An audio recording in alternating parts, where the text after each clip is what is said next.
Dito nagsimula ang lahat. Napansin ko ang kapaligiran aking tinataak ay kay ganda. Nang bigla na lang akong napaisip. Ano kaya kung ipakita ko sa lahat kung gaano kaganda ang ating mundong ginagalawan?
Kung makikita nyo, nandito tayo sa Corfacan Road.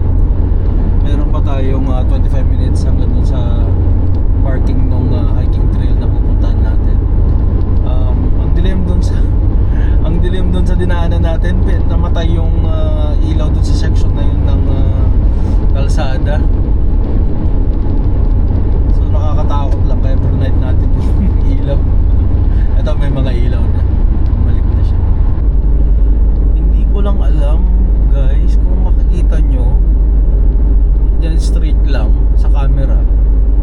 Hindi ko alam kung fog yan o ano. Yung mga bundok parang may mga hazy siya na kulay. Hindi ko lang alam kung fog yan. Medyo malamig eh. Sa totoo lang naka number 1 lang yung age ko pero nilalamig ako. So baka hindi summer dito sa Corfacan. Mabundok kasi eh. So tignan natin kung anong feeling mamaya pagkababa natin. Kasi doon sa Dubai, sa pinanggalingan natin, Diyos kong init, napaka-humid. Dito parang malamig, feeling ko lang. Mas mababa yung temperatura kumpara doon sa pinanggalingan natin. Tignan natin guys, tignan natin, okay? Lapit naman na 20 minutes out.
Mababa talaga yung ulap nila dito. Malamig. Oo, malamig guys. Nakikita ko yung temperature ng sasakyan, sobrang baba. So ibig sabihin, malamig yung makina, malamig yung paligid. Then eto may patak-patak yung kwanto. Ang tawag dito, yung mga bintana at saka yung windshield ng sasakyan. So parang umaambon-ambon ng konti. Image paano yan? Gusto kong makita siya haring araw. So makulimlim talaga guys. May dadaanan ako, ang baba ng ulap na yun eh. So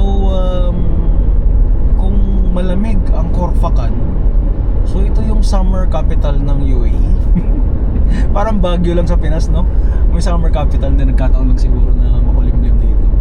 Mainit guys, mainit ngayon sa UAE, sa totoo lang. Pag ako nagjo-duty sa labas, grabe init. Tagos talaga sa kaluluwa. Tagos sa buto. Guys, grabe, ang ganda ng weather dito. Nakakatuwa, para akong wala sa UAE. Para ako nasa ibang bansa kasi summer dito ngayon eh. Parang bakit ganito yung klima? So, mag-park lang tayo dito. Iwan lang natin yung sasakyan. Andyan na oh. Andyan na yung umpisa ng trail.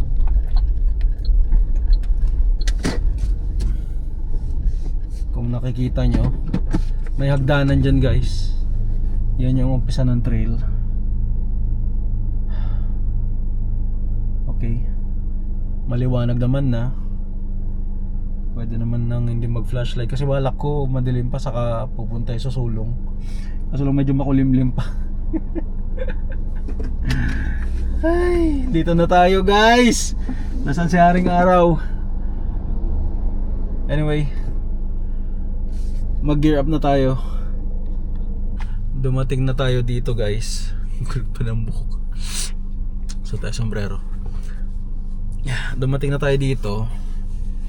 And then kung makikita nyo, andyan lang yung umpisa ng hiking trail. So makulimlim. Sana nga lumabas si Haring Araw pagdating natin doon. Kasi maganda yung pagsikat ng araw doon eh. Anyways, mag-gear up na tayo. Then punta natin para makabalik tayo. Kasi kung ito balikan, hindi siya loop, balikan. So pagdating mo dun sa dulo, andun yung dagat. Kaya nila tinatawag ito na secret beach kasi may hiking.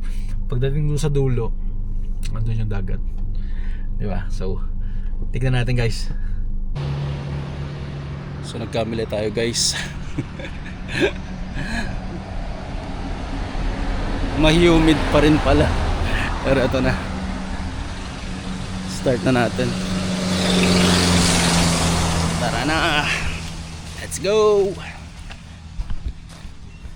So makikita nyo, pataas lang ng pataas yung trail marks papunta rin. Okay, sundan lang natin. Same old.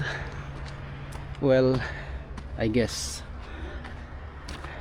ito na naman ang kalbaryo natin, sir.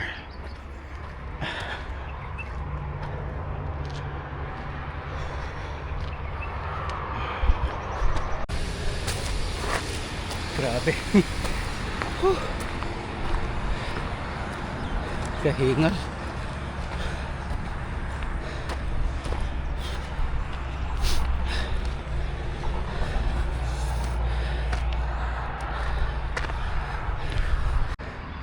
Grabe yung daanan. Diyos ko.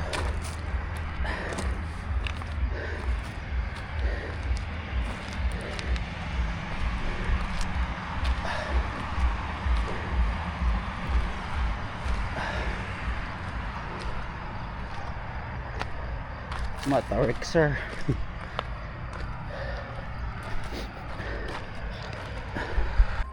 So pababa tayo, sundan lang natin yung trail. Pinababa tayo, Diyos ko. Pagkatapos tayong pagurin sa kakataas, papababain lang tayo. Anyway, yung nakita kong trail marks kasi papunta ron, banda ron. Sundan lang natin sa gilid ng bundok to, pero sa bandang baba.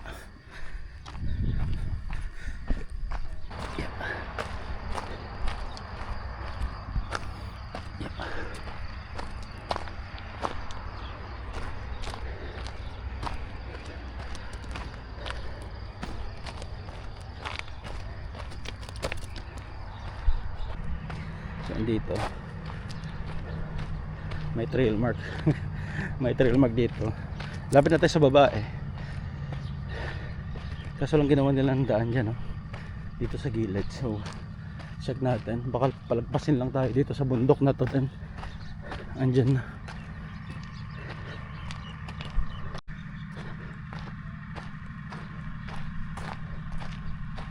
So patad lang to. Nandito tayo sa baba ng dalawang bundok na yan. So nandun yung parang pinaka fort nila. Yan. Sa baba niyan, dyan lang tayo nag-park. So yung trail, pinataas tayo kanina. Then pinababa tayo dito sa gilid. Ewan ko sana tama itong pinupuntaan natin. Ang daming mga patay na puno.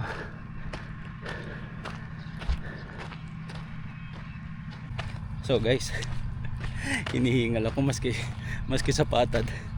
Galing lang natin sa sakit. Actually may sakit pa nga ako, pero mas okay na yung pakiramdam ko ngayon. Hindi naman ako mag-hike kung hindi ko pa kaya, pero sabi ko nung nag-research ako, sabi ko kaya naman siguro ito. Hindi naman ganun kalala. Kaso lang medyo sakit ng dibdib ko. Sa totoo lang. Ito merong nakalagay na karatula. Basahin lang natin.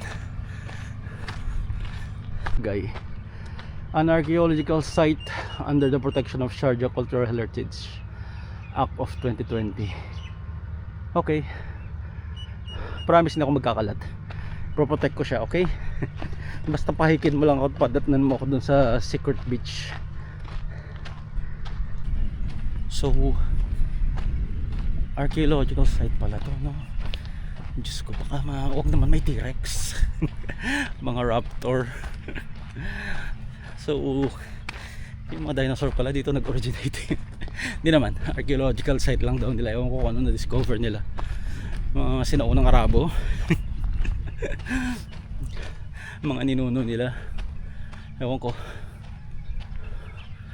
Ang tanong, saan kayo tayo papupuntahin nito? Diyos ko, ito napataas na ata.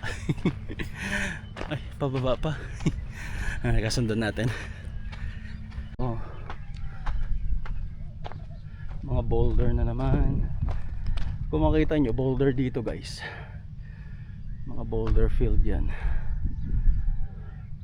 Then dito merong residential dyan. Dito rin may residential rin. Yan. So kung tatanungin nyo, mag-hike dito okay siya, malapit sa residential. Sabi ko nga, in case of emergency may pwede kang puntan para kumuha ng tulong. Then hindi naman siya ganun kaliblib, kasi makikita nyo nandyan lang naman yung highway na yan eh. Tapos gilid ng bundok ito is park, yung park nila dito sa Corfacan. Then after ng park, sa tapat ng park, after ng park, may mga villa doon, mga residential din. So safe talaga, diba? If in case of emergency, wag naman sana may mangyari. Makita mo sila, pwede mo silang takbuhan, meron kang pwede lapitan. Dito marami na eh, nakapaligid. May mga alaga silang hayop. Wala pa akong nakikitang gout. Baka mamaya may makita tayo. So hindi ko alam kung anong buto to guys. Pusa, aso, rabbit. Dapat lang maging mapagmasid tayo minsan kasi malay mo may snake dyan na nakakamouflage sa daan.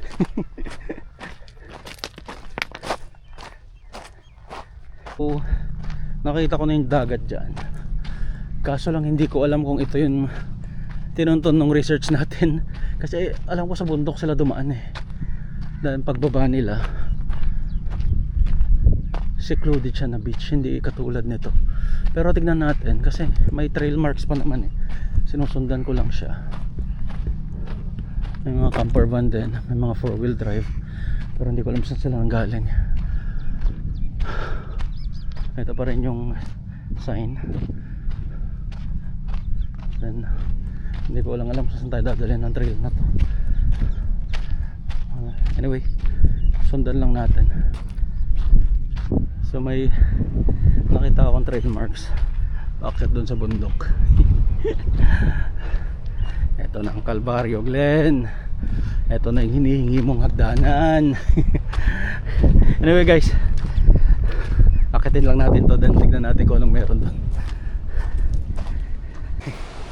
Ganda guys,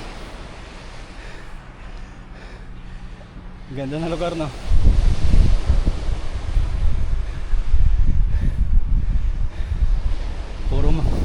dagat kaso lakas ng alon. Then mataas pa yung dadaanan ko papunta ro. Daan-daan lang, Glenn.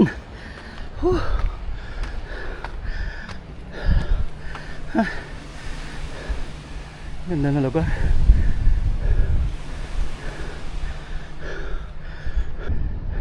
Makulimlim pa rin, guys.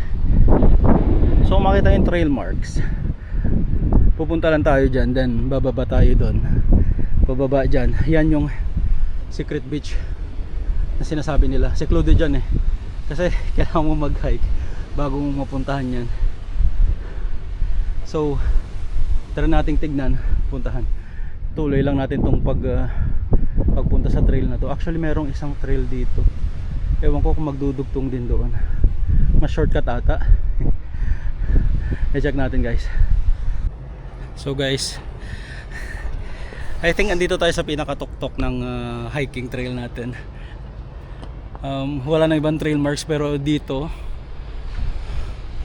nakikita ko na mataas tayo. At tignan nyo ha, ikot ko ha, ganda ng paligid, no? Tignan nyo, may dagat, may mga bundok, may trail marks, at saka may isang nurse na wala na naman. Ang ganda ng paligid, guys, sa totoo lang. Ang ganda ng weather. Kalalabas lang ng araw. Then kung makikita nyo sa bandaron, di ba? Maulap, foggy. Kasi malamig kanina, humid siya pero hindi ganun kainit. Then tungtungin lang natin yung trail marks na yan. Actually nagpahinga lang ako dito ng konti, kumuha ng konting pictures, and then kukuha tayo ng time lapse. Kasi ang ganda rito, guys. Okay, pahinga lang tayo saglit, kuha ng time lapse, then baba na tayo dun sa may dagat. Lumabas na si haring araw so time lapse time. So tara na again, guys, tuloy na natin to. Halika na, kasi andyan na lang yung secret beach. Andyan na siya. Yan yung secret beach ng Corpacan. Okay, hidden beach. So sa pagkakaalam ko, kaya tinawag siyang hidden or secret beach kasi kailangan mo munang mag-hike, di ba? So yung mga tamad na sabi natin, ay ba't maglalakad pa ako, magbe-beach na nga lang ako, ba't maglalakad pa ako, di ba? So tatama rin sila, punta lang sila sa natural na beach. Yung pag-park mo, konting lakad andun na, ito mag-hike ka pa talaga. So inabot ako ng isang oras na. Kasi nga nagpicture ako, tsaka nakipagkaibigan sa mga dumadaan. May isa doon, sabi niya sa akin, Arabic siya, sabi niya, may YouTube channel ka ba? Bakit kanina ka pa picture ng picture dyan? Sabi niya, yung asawa ko lang mahilig magpicture. Kapag lalaki ang nagpipicture tsaka nagbi-video, sabi niya may YouTube page siya. Sabi ko, meron, to. Sabi niya, sana nga mag-subscribe siya. Pinindot ko lang, sinearch ko, then pinakita ko. Diyos ko, matarik, madulas to, guys. Yung mga batong ganyan, mga klase ng bato, mga daanan na ganyan, plus yung mga batong loose na ganyan, madudulas yan. Dyan na yung secret beach, the hidden beach. Diyos ko, mapagpahinga muna tayo. Maaga-aga pa naman pagsapit ng mga lunch, uwi na tayo. Hindi ko naiwanan ng mga pagkain yung mga bata doon baka magutom, magtampo ba. Si Mocha hindi tumabi sa akin kagabi kasi nga pinagalitan ko at kinukot-kot niya yung kama, yung foam, nauubos na yung laman. Hindi tumabi, doon lang siya sa may sofa. Ito, hanapin na tayo, guys, pero dahan-dahan lang tayo kasi matarik tsaka mabato. Itong mga batong to, madudulas itong mga to may long cut doon. So kapag doon ka pumunta, from doon sa pinanggalingan natin, may papunta doon, punta siya doon, diba? Pero ito meron din naman pa connect doon, then may basurahan doon, so pwede tayo magtapon ng mga pagkakainan natin mamaya. So far disposable naman yung mga lalagyan ko, so tapo ko na lang, mas magaan tayong uuwi mamaya. Okay, Then dahan lang sir, at matutulas ang mga bato.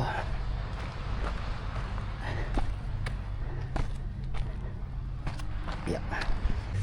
Lapit na tayo. Sarap maligo sir. Yan lang tayo sa mababaw kasi hindi tayo marunong lumangoy guys. Hali nga pala, meron ako ditong dalawang set ng pagkain. Kasi if ever man na kumain ako ngayon, kung gutumin ako mamaya bago ako umuwi or pag dating ko sa sasakyan, meron akong kakainin. Then tubig ko 1.5 3 liters. May 3 liters ako dito, 500. Then 2 liters yung nasa bladder ko. Then sa sasakyan nag-iwan ako para pagdating ko doon may 1.5 liters ako, para hindi tayo ma-dehydrate kasi mainit ngayon. Luckily nga lang maganda yung panahon at ang ganda ng beach. Ang ganda guys, ang ganda ng lugar. Yeah. Tinitignan ko dun sa research ko, nakatayo pa itong kubo-kubong ito eh. At least may lilim sana, pero just in case nagdala naman ako ng tent para may liliman ako. Sayang, gumuho na. Yeah. So malinis naman yung lugar. May tapunan naman dyan, mabato, medyo humid. May mga nakikita kong basura, may mga basura na dyan guys, dami pa rin. Dito na ako mag-tent. Ang ganda ng lugar, solong solo mo yung dagat. Ay, Diyos ko. Ingat ingat lang. Yan.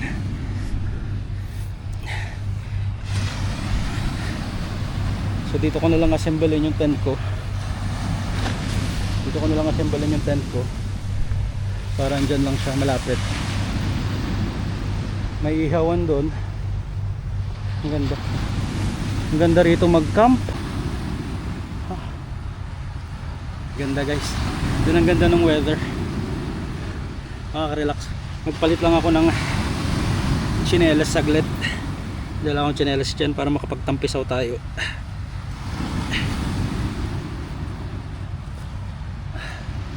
Medyo ma-humid lang kaya nagtatak yung pawis ko. Pero kaya rin naman. Grabe. Ang katao-tao. Nakakatakot siya na nakaka-excite. Kasi mag-isa mo lang, pero may nakikita ko doon may mga yung namimingwit sa may canoe.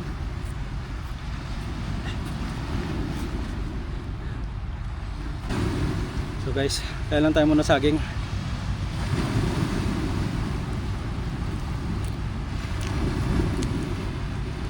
First meal dito sa hiking, like more or less 8 o'clock.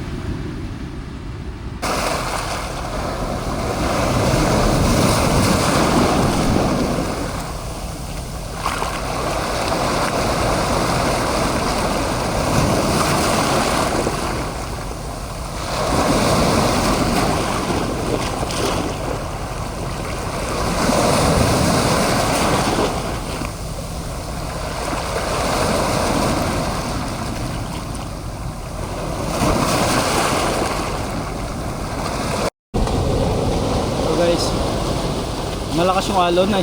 Ayokong pumunta banda. Medyo malalim na banda dyan eh. Malakas pa yung alon. So dito lang tayo sa may mga bato. Yan o. Nandito lang ako nagpapakon kasi abot naman ako ng tubig. Mahirap na.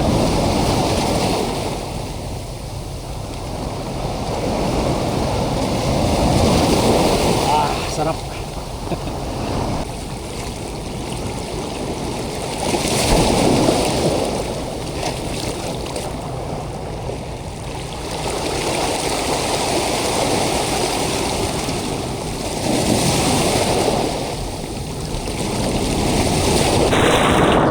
hatak.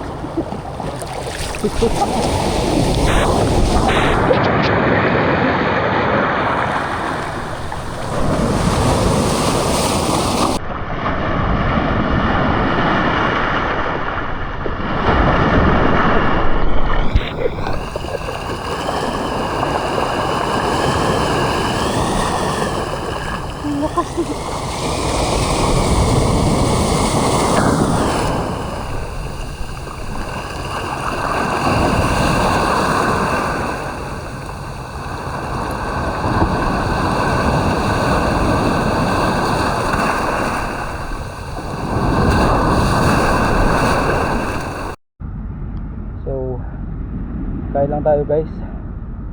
May kanin tayo dyan, saka may grilled na spare ribs. First meal natin sa hike na to. Actually nagsaging na tayo kanina. Then ito yung karugtong niya. So kain muna tayo. Actually ang sarap sana mag-swimming, kaso lang nakakatakot kasi yung lakas ng alon. Tsaka wala akong kasama rito. Hindi pa naman ako marunong lumangoy. Seryoso, honestly. Hindi ako marunong lumangoy. Diyan na nga lang ako, ninenervous ako kasi ang lakas ng alon, tapos yung hatak niya papalayo, mas malakas eh. So sabi ko, delikado. Tampisaw lang ako, tapos ito, kain na muna tayo. Gugutom na ako eh.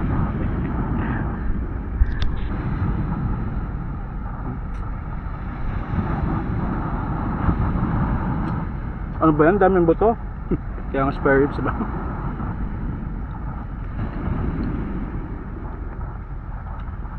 Sarap dito mag-camp. Kung marami lang sana kayo. Tsaka matagal silang maglakad. Actually mag-low tide din ito eh. Kung alam po ng oras.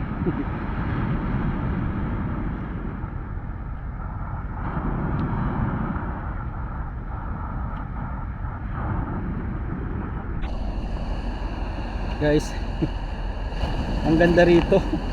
Kaso lang nakakapanghinayang lang kasi nga may mga basura na naman dyan. Kita nyo yung mga green na yon. Yan yung mga green na yon. Basurahan yan guys. Kaso lang kita nyo ang dami pa rin mga basurang nagkalat dito. Walang mga taga Dubai Municipality na pupunta rito para mag-ayos nito. Ano, mag-hike pa sila, then pupuntahan nila dito para lang mag-ayos, then mag-hike pabalik. Dapat man lang inayos nila. Diyos ko naman itong mga to. For sure ako, babalik ako dito, magdadala ako ng tropa. Then itatry kong mag-camping dito kasama sila. Gusto ko sana mag-swimming, alam mo, pumunta banda ron, o kaya magdala ng parang maliit na inflatable na kayak para maski dyan fishing. Kaso lang natatakot ako kasi mag-isa ko. Then wala man lang katao-tao, secluded yung lugar. So dyan dito lang ako, tampi-tampisaw lang. So, puntahan lang natin dito, mag-video na tayo, then goods na tayo, pack up na. Explore lang natin ng konti guys itong hidden beach. Medyo madulas yung mga bato. Ganda rito. Baka mag-picture dito. Kaya nagtayo sila dyan ng mga windbreaker nila dyan.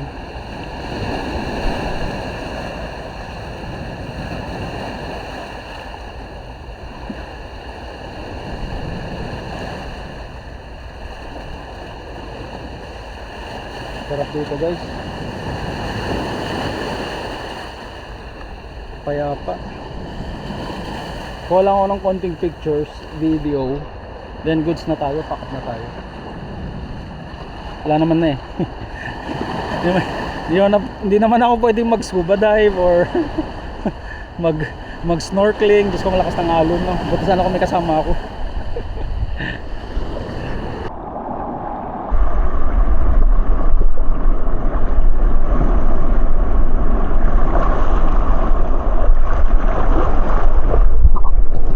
So guys, nakita akong lagoon dito.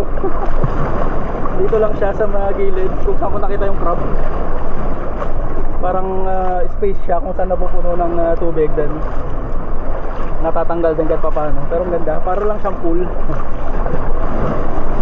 Pupuno.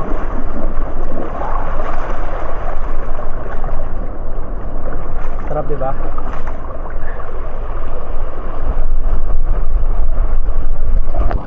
So ito yung lagoon. I'm sure talaga babalik ako rito eh. Kasama lang ako ng mga tropa. Then may mga bato dito na malalaki. Yan. So hindi gaanong pinapasok ng hangin. Then yan, yan yung open beach, kaso lang malakas yung alon. Then doon tayo nag-set ng tent. Andun yung trail papunta doon sa taas. Ganda rito guys.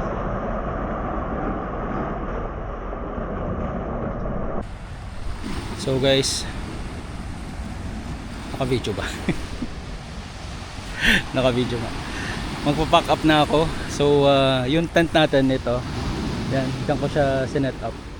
Malapit lang sa buhangin kasi nga mabato dito. Then dito naman meron parang isang yung tarp na may parang grass type siya. Grass type. Parang yung plastic na damo ginawa nila dito. Ito nakatayo ito eh nung nakita ko itong parang kubo na yan. At lilim dapat pero wala. Buti na lang ako makulimlim. So tara, pack up na tayo.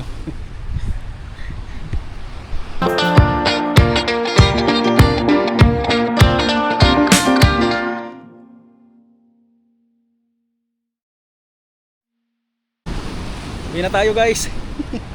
Mainit na. Tagaktak na yung pawis ko. Okay, wala bang nakalimutan? Alaala. Pero for sure babalik ako rito.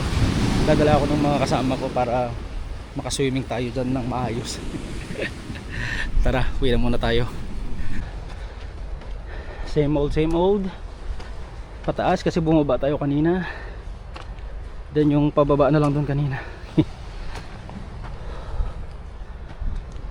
Yan. Medyo matarik lang guys. Pero kaya naman. Titigil-tigil lang ulit. Grabe, dami kong plemang nilalabas kada ubo ko.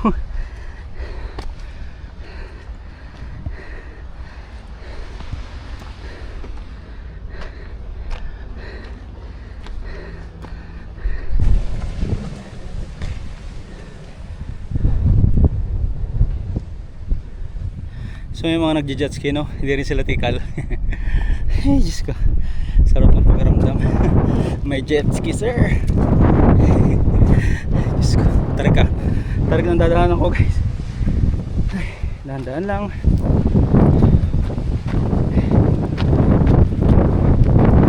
Madudulas yung mga gantong klase ng bato. Saka yung mga malilit na yan, madulas yan, so dahan-dahan lang tayo guys. Guys, grabe. Ang init. Mainit tapos humid. Kaya madali mag-cramps yung mga lower extremities mo kasi nga sobrang pawis mo. Dami mo nalalabas na sodium. Ay, Diyos ko. So ayan, ang kompleto natin. Kung naman siya, siguro mga 2 kilometers pa balik. Mga 4 kilometers lang balikan. Di naman ganun kakon. Easy lang siya guys. As usual, exercise nyo yung lower extremities nyo. Kasi nga pag pababa, sakit ang tuhod. Then pag pataas yung lungs nyo naman, dapat iwas-iwas muna sa yosi tsaka vape. Pero ang saya, nung natunton ko yung secret / hidden beach dito sa may Corfacan, malakas lang yung alon lang. Then nag-enjoy naman ako. Naligo-ligo konti, tampi-tampisaw.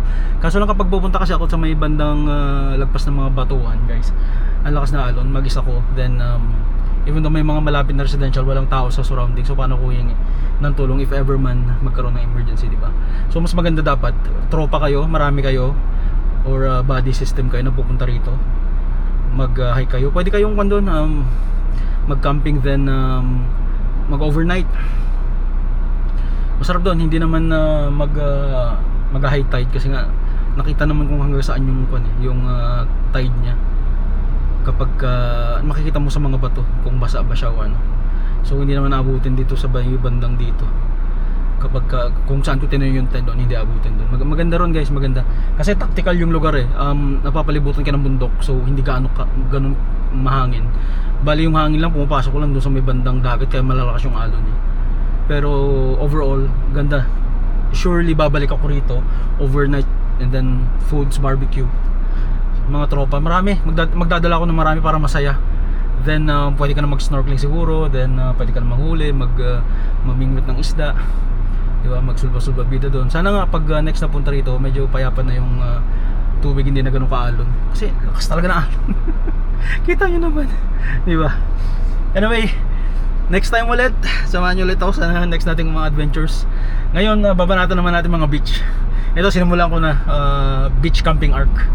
So next time ulit, samahan nyo sana ako sa mga susunod pa na mapupuntahan natin. And spread kindness guys. Be kind always. Maski sino ka man, maski anong narating mo sa buhay, be kind always. Hindi lang sa sarili mo, kundi sa mga taong nakapaligid sa'yo. Always spread kindness. Remember that. Bye guys.